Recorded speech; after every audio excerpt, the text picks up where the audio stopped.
Olá! Usar o cérebro para armazenar dados como se fosse um computador biológico. Transferir esses dados para máquinas ou para o cérebro de outra pessoa. Médicos que começam a tratar os pacientes antes mesmo que eles apresentem os sintomas de doenças.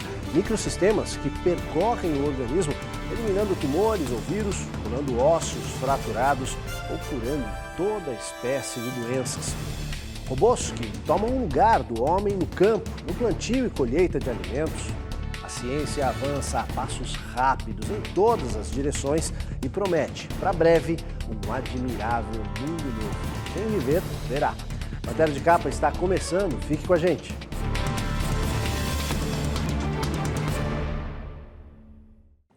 Imagine uma fazenda sem trabalhadores, apenas robôs fazendo o cultivo e a colheita. E os produtos lá seriam fruto de manipulação genética para combater pragas e aumentar a produção. Não é cenário de ficção científica, é o que já começa a surgir. Na região de Bordeaux, na França, câmeras instaladas num drone dão um novo olhar sobre a plantação. O vinhedo precisa de atenção constante e os donos não têm tempo de percorrer toda a propriedade, atrás de pragas ou vazamentos no sistema de irrigação. A aeronave não tripulada fornece informações precisas sobre os locais que exigem intervenção humana. No Japão, a Agência Nacional de Pesquisa em Agricultura e Alimentação apresentou este robô que colhe morangos. As frutas são delicadas e o equipamento precisa ser minuciosamente calibrado. Já em uso nos campos japoneses, ele reduz em 60% o tempo gasto na colheita. Nos Estados Unidos, carrinhos guiados por sensores que são capazes de transportar mudas, ou este conjunto de robôs semeadores. Eles são guiados por GPS, comunicam-se entre si por uma rede sem fio e são capazes de determinar o melhor local para cada semente e a profundidade em que ela deve ser depositada, de acordo com o tipo de solo e de planta. Toda essa tecnologia já está chegando às plantações e são o anúncio de uma fazenda automatizada que está por vir. Elas são alimentadas por energia solar, usam pouca água para cultivar plantas hidropônicas dispostas em torres e tratadas com luz natural e artificial.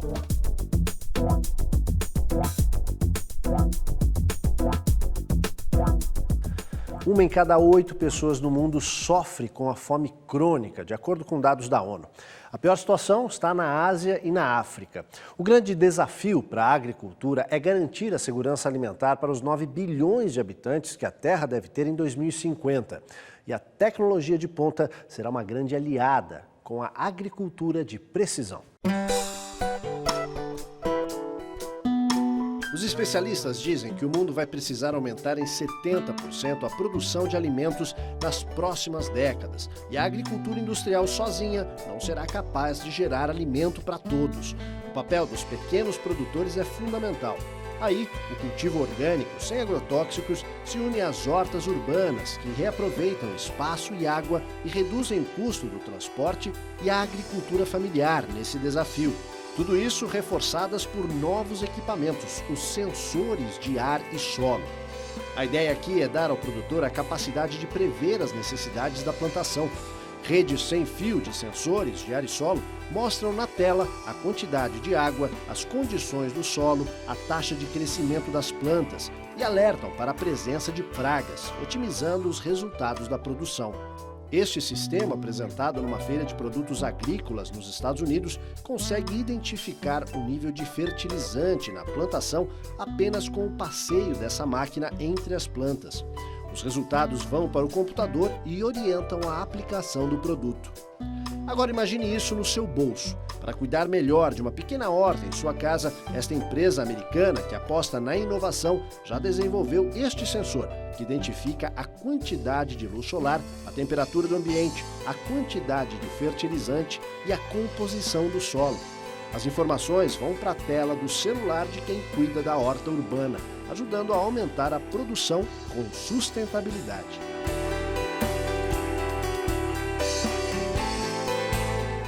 Biologia sintética. Essa é uma área de pesquisa extremamente promissora, mas que ainda engatinha. Ela se dedica a desenvolver micro-organismos que não estão na natureza e que podem realizar funções programáveis, como se fossem um robô microscópico, com uma surpreendente diferença. Eles conseguem se multiplicar e reproduzir livremente. Em 2010, pesquisadores americanos liderados pelo biólogo John Craig Venter conseguiram pela primeira vez sintetizar, ou seja, fabricar artificialmente o DNA de uma bactéria. Depois implantaram esse DNA artificial copiado em outra espécie de bactéria, criando um novo organismo totalmente diferente. O Dr. Craig disse na época que aquela nova bactéria, batizada de Mycoplasma laboratorium, era o primeiro ser vivo cujos pais são um computador. Começava ali a biologia sintética. É como montar novas formas com pequenos blocos de brinquedo. Cada pedaço de DNA é um bloco, e juntos eles formam um novo conceito. Vários laboratórios de biologia sintética, incluindo o de Venter, com seus bioengenheiros, estão empenhados em sintetizar bactérias que irão absorver o excesso de CO2 e de outros gases do efeito estufa presentes na atmosfera, ou produzir combustíveis a partir de moléculas orgânicas comuns, tais como os açúcares. Há quem diga que entramos numa época pós-darwinista de evolução dirigida pelo homem. A grande questão é saber se isso se aplicará ao gênero humano e que implicações o chamado melhoramento genético poderia ter.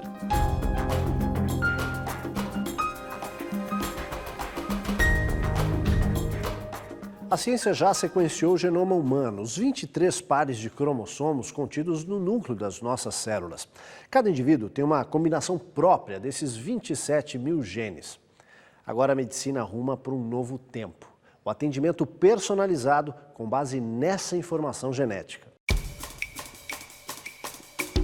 Muito além das fichas médicas, computadores superpotentes vão armazenar e analisar as informações do paciente, não apenas seu histórico médico, mas a constituição do seu DNA e até o DNA das células doentes, como o câncer. Hoje, o mesmo medicamento é prescrito para qualquer paciente. Cada pessoa reage de uma forma diferente ao tratamento. Em alguns casos, a dose do medicamento deve variar. Com a medicina personalizada, o médico poderá prescrever o tipo e quantidade exata de medicamento que aquele indivíduo precisa. E o próximo passo será antecipar o tratamento, antes mesmo de que os sintomas da doença apareçam. Quantos anos o homem poderá viver então?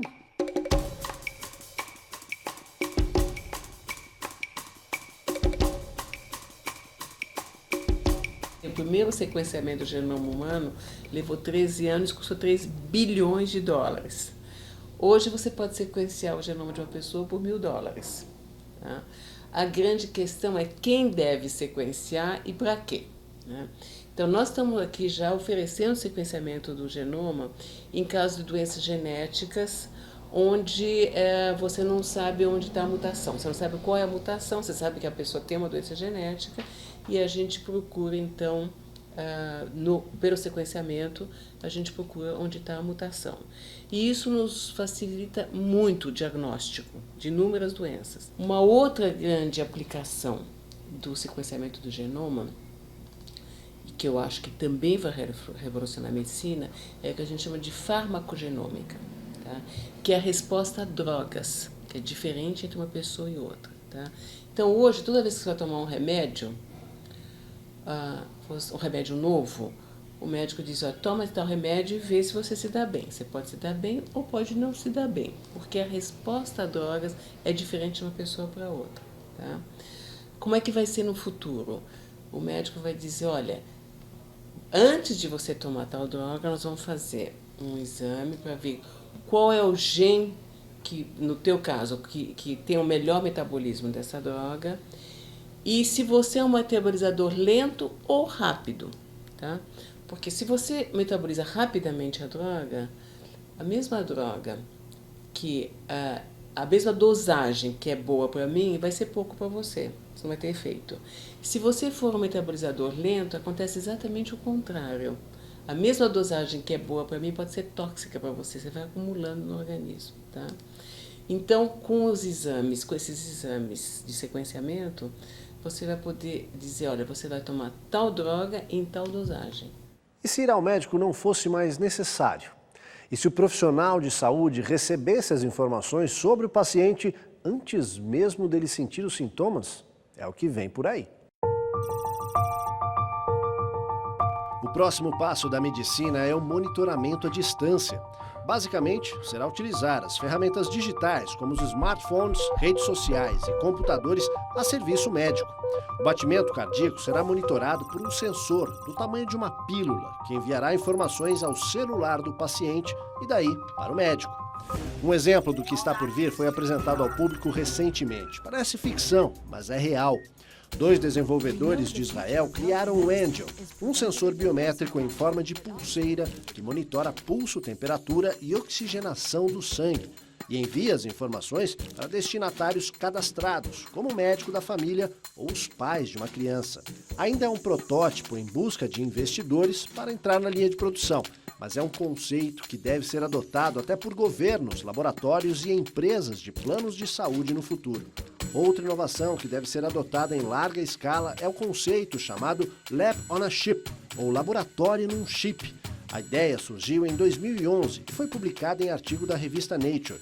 Um dispositivo do tamanho de um cartão de crédito feito de acrílico que pode diagnosticar doenças como AIDS e sífilis em minutos. Ideal para ser usado por equipes médicas em locais remotos, onde não é possível montar a estrutura de um laboratório. A redução do tamanho, o aumento de doenças diagnosticáveis e a produção em larga escala são os desafios para o futuro. Químicos e engenheiros da Universidade da Pensilvânia conseguiram, pela primeira vez, controlar células vivas usando nanomotores, aparelhos microscópicos controlados por ondas magnéticas e ultrassônicas.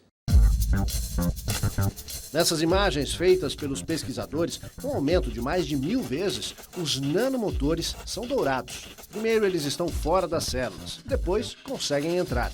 Neste outro trecho, fazem uma fileira de células que giram mais rápido ao comando dos cientistas. Segundo o Dr. Thomas Maluk, responsável pela pesquisa, podemos ser capazes de usar nanomotores para tratar o câncer e outras doenças, através da manipulação mecânica das células a partir do interior. Os nanomotores poderão fazer cirurgias intracelulares e entregar drogas de forma não invasiva a tecidos vivos. O que era teoria, agora está quase pronto para ser uma prática médica. Neste outro exemplo, um nanobot poderá percorrer artérias, procurando e retirando o acúmulo de gordura para evitar acidentes vasculares. Outra fronteira que está prestes a cair é a dos órgãos biônicos ou sintéticos. Impressoras 3D são usadas hoje para esculpir partes do corpo em material compatível, mas os cientistas querem produzir órgãos cultivados em laboratório a partir das células do próprio paciente. Para isso, o primeiro passo é criar uma rede de vasos que possa irrigar e manter vivas as células. Na própria Universidade da Pensilvânia, uma impressora 3D está sendo usada para isso. Ela constrói pequenos vasos feitos de açúcar. Depois, essa rede é coberta por células e o açúcar se dissolve, deixando os canais por onde o sangue poderá passar.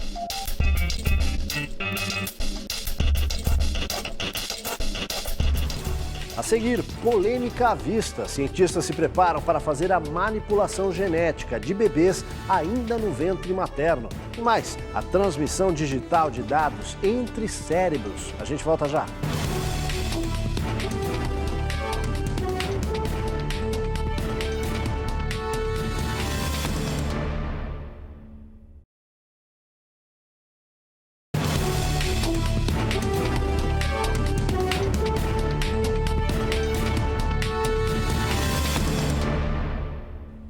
Muitos avanços científicos acabam criando um dilema ético, mais ainda quando se trata da manipulação genética de embriões.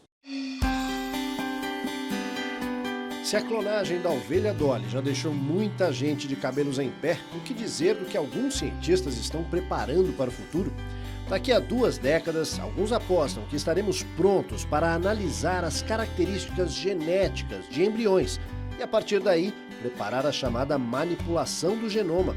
A principal aplicação estaria ligada ao tratamento de doenças hereditárias, como a síndrome de Down e o daltonismo, por exemplo. O que os críticos a esse tipo de pesquisa científica temem é que esse seja um primeiro passo para a seleção genética de embriões, privilegiando os que atendessem a certos padrões da sociedade e até para a manipulação de características físicas, como cor dos olhos e da pele, segundo a vontade dos pais.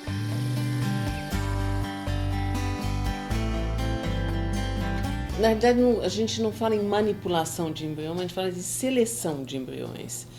E você pode ter várias situações onde você faz seleção de embriões. Então, por exemplo, você tem um casal que tem na família, ou já teve outro filho, com alguma doença genética grave, você sabe qual é a mutação que causou aquela doença, e o casal quer ter outros filhos saudáveis, que não têm aquela doença. Então, o que você pode fazer? Você pode fazer uma fertilização assistida, e quando o embrião tem 8 a 16 células, você pode tirar uma célula daquele embrião e saber se tem ou não a mutação que causa aquela doença genética. Então, você faz uma seleção de embrião que não tem a mutação, né? Se não tiver a mutação, você vai implantar em útero. Se tiver a mutação, não. As questões polêmicas é você dizer, eu vou selecionar embriões para algumas características, cor de olhos, ou altura, ou enfim, outras características de menor importância, né? Ou sem importância. Isso eu acho que eticamente é muito questionável. Imagine usar o cérebro para armazenar dados como se fosse um gigantesco pendrive, um cartão de memória, e transferir esses dados não só para computadores, mas para o cérebro de outra pessoa. Esse e outros projetos mirabolantes são a promessa dos cientistas para daqui a 2 décadas. Com o conhecimento atual, cientistas e médicos já conseguem monitorar os impulsos do cérebro e fazer com que pessoas com limitações motoras, por exemplo, controlem equipamentos eletrônicos. A evolução dessa tecnologia será dar pleno controle de membros biônicos transplantados. Mas o grande passo virá com a transformação dos impulsos elétricos do cérebro, que comandam o corpo e registram informações e sensações em impulsos digitais, que podem ser copiados como arquivos de computador para uma máquina e até para outro cérebro.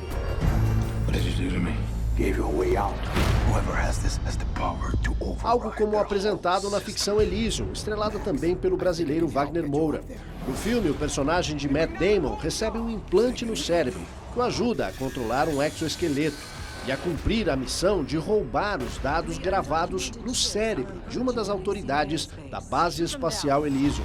Se chegaremos lá, que pelo menos seja num futuro menos sombrio.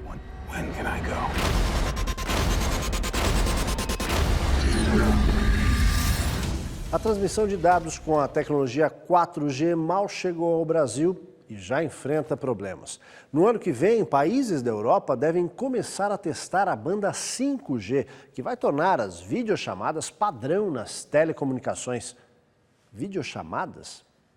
Isso vai ser passado quando começarmos a usar os kits de hologramas em tempo real.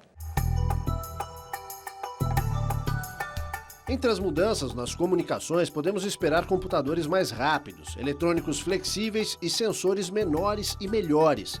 Na internet, a tendência é maior capacidade de troca de informações entre redes, bandas largas cada vez mais rápidas e maior diversidade de serviços virtuais, além de dispositivos cada vez mais portáteis. Muitos países já se preparam para os avanços do futuro próximo. A Europa, por exemplo, pretende implantar e desenvolver aparelhos 5G até o fim de 2015. A tecnologia promete não apenas uma rede mais rápida e de maior capacidade, mas novos campos de aplicação e soluções para as sociedades. Com ela é possível implantar e monitorar cidades totalmente inteligentes, que integrarão sistemas fixos e móveis, possibilitando conectividade a qualquer hora e lugar através de qualquer rede disponível.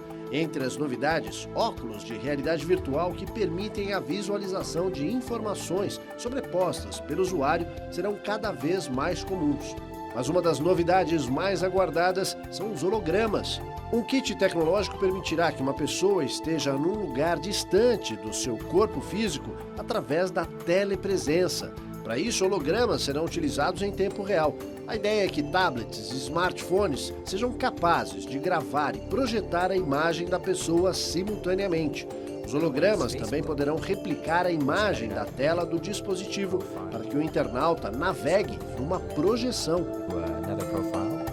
The cool thing is you can select their picture and you can scroll through these. And if you want to save one, double tap it down, drag it off to the sidebar where you can open. You can do some of the same photo stuff as well. Outro avanço importante está surgindo e deve afetar diversas áreas da indústria nas próximas décadas. São novos materiais, mais fortes, resistentes, com capacidade para conduzir energia e até para se regenerar em caso de quebra.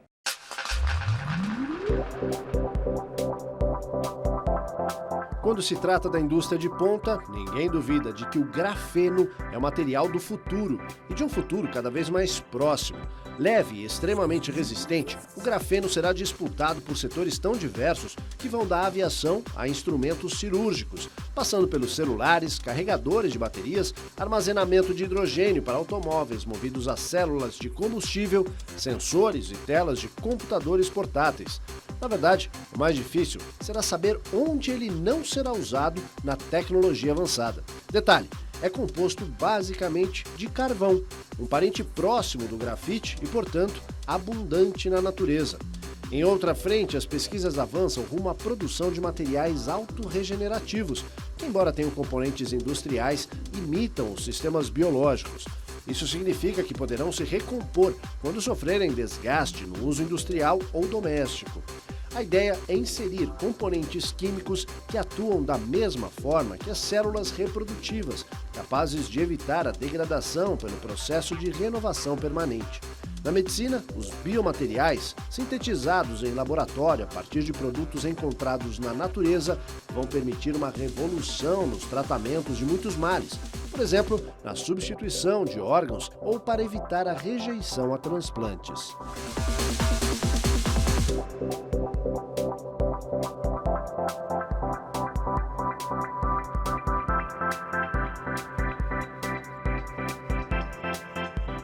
A nanotecnologia é a ciência que manipula materiais do tamanho de átomos. Para se ter uma ideia, estamos falando de um mundo em que as estruturas são 80 mil vezes menores do que a espessura de um fio de cabelo. Imagine minúsculos robôs que poderão viajar pelo corpo humano para reparar células danificadas, sejam do coração, pulmões e outros órgãos. Capturar e eliminar vírus espalhados pelo corpo ou colar ossos fraturados. Parece ficção, mas a nanotecnologia acena com um mundo onde essas intervenções vão parecer brincadeira e onde será possível fazer coisas que vão além da imaginação. Em todas as mais recentes missões espaciais, os foguetes e satélites já dispõem de componentes produzidos pela nanotecnologia, que permitem, entre outros avanços, melhorar as comunicações e tornar as naves mais leves e rápidas. Na medicina, entre as inúmeras experiências em andamento, pesquisadores norte-americanos desenvolvem uma nova terapia baseada no uso de nanopartículas de ouro e raios laser para eliminar tumores sem que haja danos aos tecidos adjacentes. Na área de diagnóstico, nanosensores podem detectar, identificar e quantificar substâncias no organismo, permitindo detectar doenças em estágios prematuros, quando podem ser facilmente eliminadas. Esta ciência terá impacto ainda nos setores automotivo, aeroespacial e na indústria bélica, ajudando a produzir equipamentos que vão garantir maior proteção aos soldados nos campos de batalha.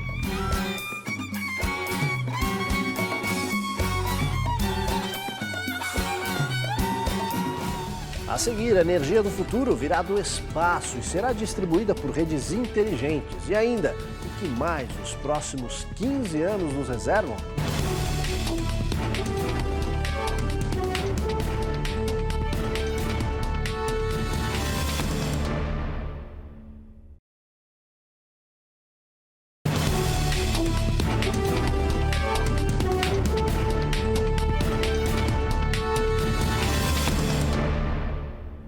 Para mostrar o que os próximos 15 anos nos reservam, tomamos como base as projeções feitas por uma empresa de pesquisa do Canadá, a Policy Horizon.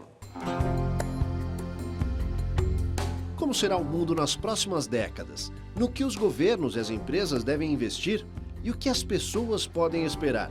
Não se trata de adivinhação, mas de estudos e análise de tendências. A Policy Horizon Canada é uma entidade governamental dedicada a antecipar tendências em diversas áreas.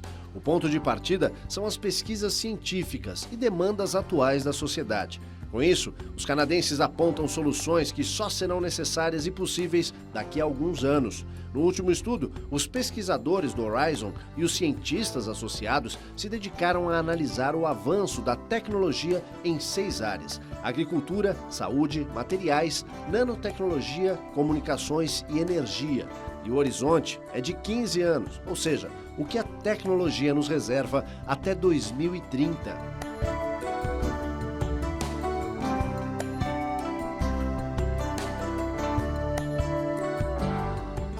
Para que toda essa inovação seja possível, a matriz energética, que hoje utiliza majoritariamente fontes não renováveis, precisa mudar. E a transformação não se dará apenas na produção, mas também na transmissão, com as chamadas redes inteligentes, que vão ligar a sua casa a estações espaciais de coleta de energia solar. O próximo avanço no setor energético pode estar lá fora. Trata-se de armazenar calor do Sol em satélites no espaço, que fariam a transmissão dessa energia através de ondas eletromagnéticas recebidas por estações na Terra. O projeto, se concretizado, seria uma fonte ilimitada e não poluente de energia, muito mais potente que a captação terrestre. Isso porque esse novo sistema não sofreria interferências climáticas e pode funcionar independentemente de ser dia ou noite. O sistema de transmissão de energia também terá inovações importantes, através das chamadas redes inteligentes.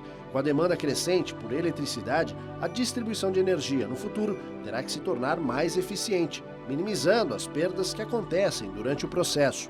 Para isso, as redes farão com que as estações de energia se comuniquem com as subestações, que estarão conectadas às casas e prédios, por sua vez, ligados aos aparelhos eletrônicos. As empresas de energia poderão usar essas informações para administrar de forma mais eficiente cada demanda local, levando em conta, por exemplo, em quais horários e em que lugares é necessário fornecer mais eletricidade. Dentro da casa, um sistema inteligente comandaria o uso de energia de cada aparelho, levando em conta a necessidade de consumo e em que parte do dia ele é mais usado, interrompendo o abastecimento quando conveniente. Cada residência poderá ter sua fonte própria de energia renovável, como a solar. Quando a demanda for alta em todo o sistema, a eletricidade gerada individualmente poderá voltar para as estações de energia, que distribuirão o excedente para todos, conforme a necessidade.